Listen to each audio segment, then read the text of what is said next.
Local 4 News starts now with a severe weather alert.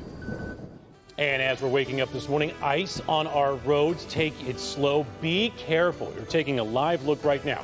This is I-75 going up into Oakland County. Icy conditions are making our roads in many places a mess. And it's not just the ice that's on everyone's mind. The all-day rain is causing flooding in many areas right across Metro Detroit. Let's take another look outside. We're still in a severe winter weather alert. It will be ending soon. Andrew's forecast for today and what we can expect just moments away.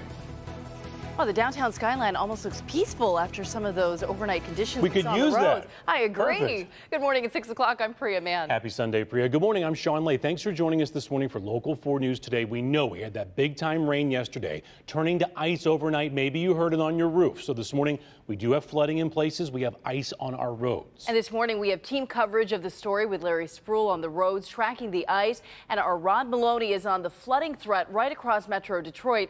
But we begin this morning with Andrew Humphrey. And Andrew, certainly a lot has changed in just a few hours. Priya and Sean, you're absolutely right. I mean, the temperatures have now dropped, so the main battle is with freezing that's out there. And as you know, the storm ended with freezing rain or sleet in many areas, even some snow. But here are the rain totals for you over the past 24 hours with this system.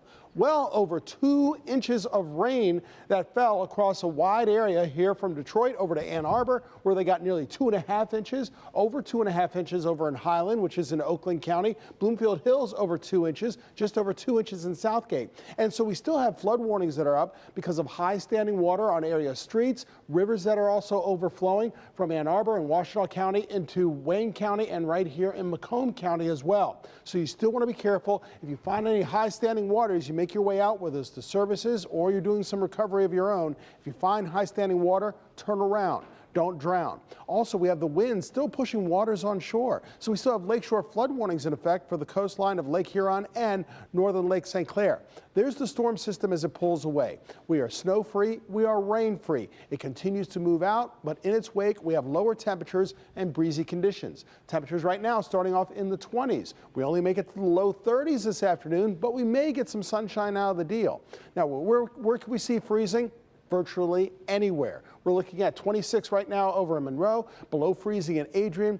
Temperatures around 20 to 25 degrees from Pontiac over to Mount Clemens. So even if you didn't see any freezing rain or maybe not that much snow, do not be lulled, folks. We do have some freezing that's out there that could affect your commute this morning as you head to services or other activities. Now remember, you can monitor these temperatures, monitor the weather anywhere in the state, anywhere in the country with the Local Forecasters app. It is still your tool to go to get the easiest, fastest, and most accurate weather forecast around. The Local Forecasters app, it is free. Search WDIV in your app store.